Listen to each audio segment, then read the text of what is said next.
নারীরা হলো ফুটন্ত গোলাপের মতো ফুল। আপনারা দেখবেন যেই নারীটা পর্দা করে, যেই নারীটা 5 ওয়াক্ত নামাজ পড়ে, যেই নারী শরীয়তের সীমারেখা মেনে চলে, দেখবেন ওই নারী সম্পর্কে কোনো কথা বললে সমাজের নারী পুরুষ সবাই বন্ধু খেপে যাবে। সাবধান, লাগাম টেনে কথা বলো। ওই নারী আমাদের গ্রামের জন্য গর্ব, ওই নারী আমাদের গ্রামের জন্য রহমত।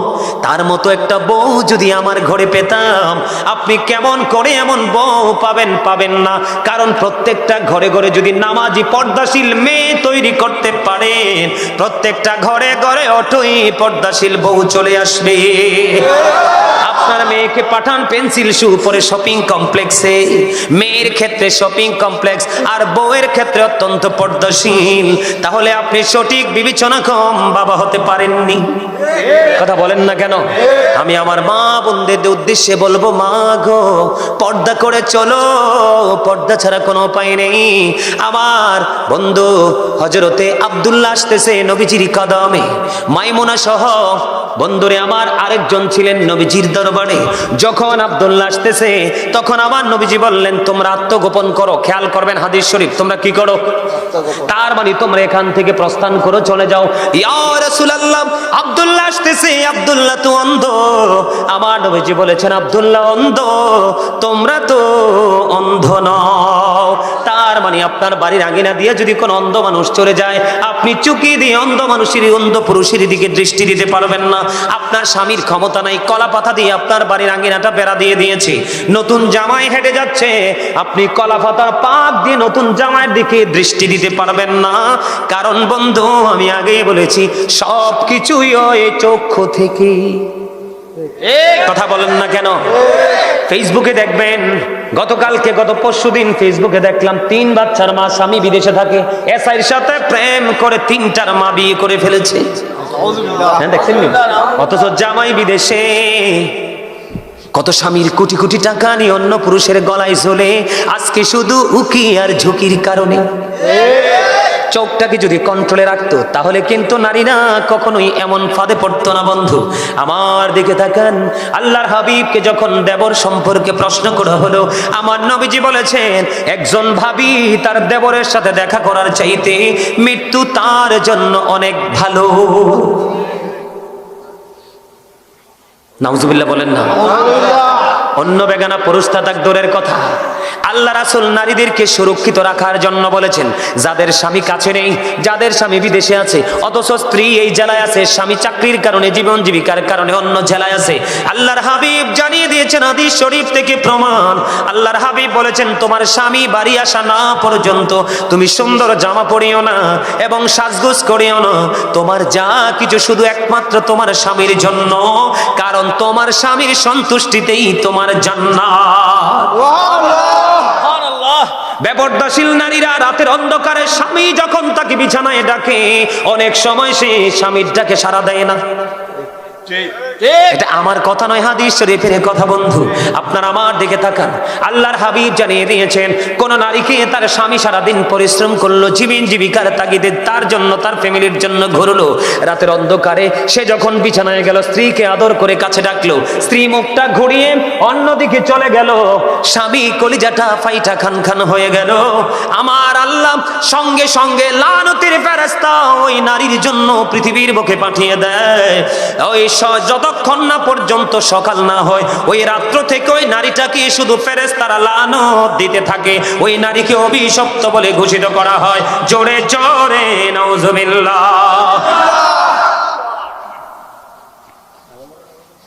নারীদের পর্দা করতে হবে বেশি করে, আর এই দায়িত্ব নিতে হবে পুরুষদেরকে। আপনি স্বামী হয়ে স্ত্রী বন্ধু এলোমেলা ঘোরাফেরা করছে, চলাফেরা করছে, আপনি কিন্তু তার আপনার স্ত্রীর দিকে নজরও দিচ্ছেন না, তাহলে এটার জন্য দায়ী হবেন আপনি। বাঁচার উপায় নাই। আপনি ফরেজগার স্বামী, কিন্তু বউ এলোমেলো চলছে, আপনার আমলের কোনো মূল্য নেই আল্লাহর কাছে। আল্লাহর হাবিব বলেছেন, নারীরা হলো গোপনীয় জীব, তারা গোপনে থাকবে, তাদের সর্বোচ্চ সম্মান থাকবে। যখন তারা ঘর থেকে বের হয়ে প্রকাশিত হবে, তখন শয়তান তাদেরকে দেখলে উকি ঝুঁকি দেয়। জোরে জোরে নাউজুবিল্লাহ।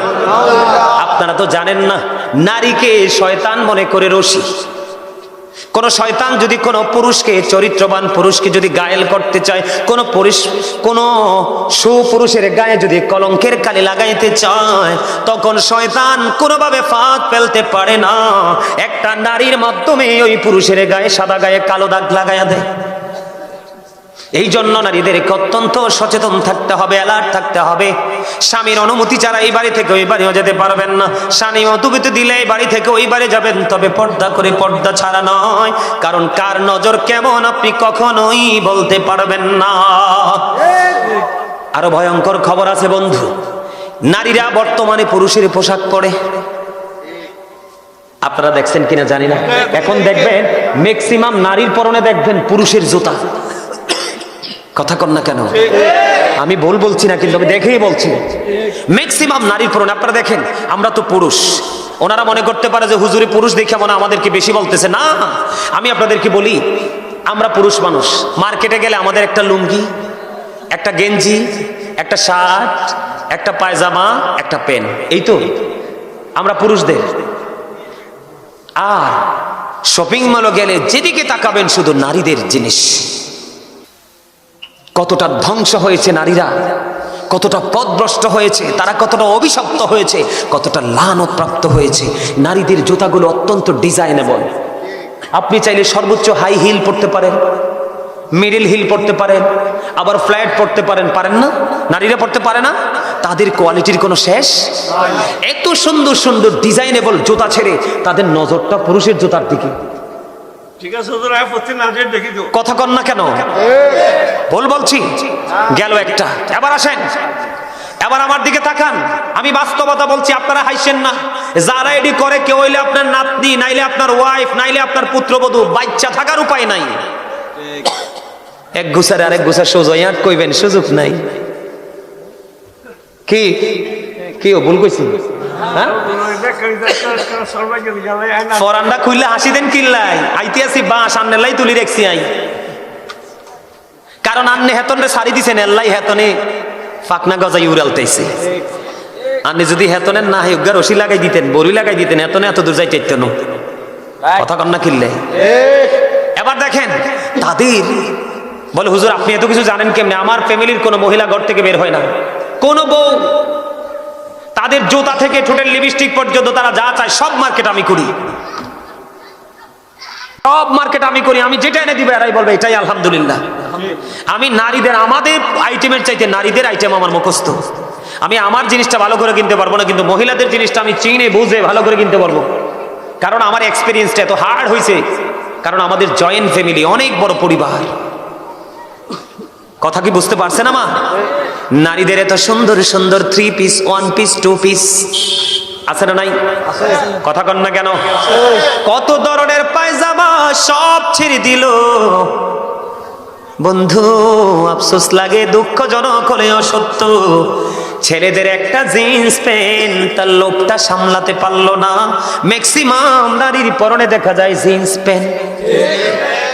বলে হুজুর এই উদাহরণটি কেন দিলেন? হাদিস শরীফ থেকে দিয়েছি, আমার মন গড়া দেয়নি। আল্লাহর হাবিব বলেছেন, যেই নারী পুরুষের পোশাক পরবে এবং পুরুষের মতো চলাফেরা করবে, আল্লাহ রাসূল বলেছেন ওই নারী হলো মর্দা মহিলা। কি মহিলা? মর্দা মহিলা। এই দেখেন আমার দিকে তাকান, এই মর্দা মহিলার জন্য ভয়ঙ্কর খবর দিয়েছেন রাসূল। ওই মর্দা মহিলার জন্য জাহান্নামে একটা খাবার বরাদ্দ করে রেখেছেন। ওই খাবারটার নাম হলো বন্ধু তিনাতুল খাবাল। ইয়া রাসূলুল্লাহ, ইয়া হাবিবাল্লাহ, নবী গো, এই তিনাতুল খাবালটা কি গো নবী? আমার নবী বলে দিয়েছেন এই তিনাতুল খাবালটা হলো আরেকটা জাহান্নামীর নিংড়ানো রক্তপুঞ্জ। কথা বুঝেন নাই? আমি বুঝাই আপনাদেরকে। হ্যাঁ, আমি আপনাদেরকে বলি, রক্তপুঞ্জ মানিক বুঝেননি? একজন জাহান্নামীকে খাইতে দেওয়া হবে। এটা কেমনে সিস্টেম করা হয়েছে জানেন? আপনার জাহান্নামী যারা হবে, পাপী যারা, তারা তো জাহান্নামী। জাহান্নামী যারা হবে তাদের জন্য কিন্তু একটা স্পেশাল রিসিপশনের ব্যবস্থা আছে। নাউজুবিল্লাহ বলে। কেমন জানেন? একটা জাহান্নামী একেবারে তার বডিটা পৌঁছে লিকুইড হয়ে যাবে, এদিক দিয়ে আরেকটা জাহান্নামের বডিটা তৈরি হয়ে গেছে। কি হয়ে গেছে? কথা বুঝে নেবেন, একটা জাহান্নামীর এই বডিটা কি হয়ে গেছে? পৌঁছে গেছে, গলে গেছে। লিকুইড বুঝো না তোমরা? যেমন লিকুইড বলতে আপনার ওই যে ইয়া খান না, জুস, জুস, তরল, তরল। কে রে কইছে? মাশাআল্লাহ, চমৎকার কথা বলেছেন। তরল, একবারই নরম। ঠিক এইরকম হয়ে যাবে। আরেকটা জাহান্নামীও এতক্ষণ লিকুইড ছিল, তার এই লিকুইড বডিটাকে, যেই বডিটা তৈরি হয়েছে তাকে খাবারটা দেওয়া হয়েছে। বন্ধু, যেই নারীটা সিম্পল একটা পুরুষের জোতা পড়েছে এবং যেই পুরুষ নারীদের সিম্পল একটা জিনিস ব্যবহার করেছে, ম্যাক্সিমাম পুরুষদেরকে, ম্যাক্সিমাম ইয়াং ছেলেদেরকে দেখা যায় এই সাইডটাকে ডিজিটাল পিস্টাল রেল লাইন করেছো, মাথার চুলগুলোকে উঁচু করেছো, এগুলো সামনে চলে আসে, এই জন্য নারীদের ব্যান দিয়ে এটারে থামাইছো। রাস্তায় দেখি তো, কই অহন কইতাম না, সময় মতো কমু, কি করবো, সময় মতো কমু। আজকে সময় পাইছি রে। তোমরা যারা এই নারীদের জিনিসটা ইউজ করেছো, তোমরা অভিশপ্ত। নবীজি বলে গেছেন আজ থেকে 1450 বছর আগে। নাউজুবিল্লাহ বলেন না? নারী যেই পুরুষের পোশাক পরবে, পুরুষ নারীর পোশাক পরবে, উভয়কে লানত দিয়ে গেছেন আমার আল্লাহ এবং আল্লাহর রাসূল।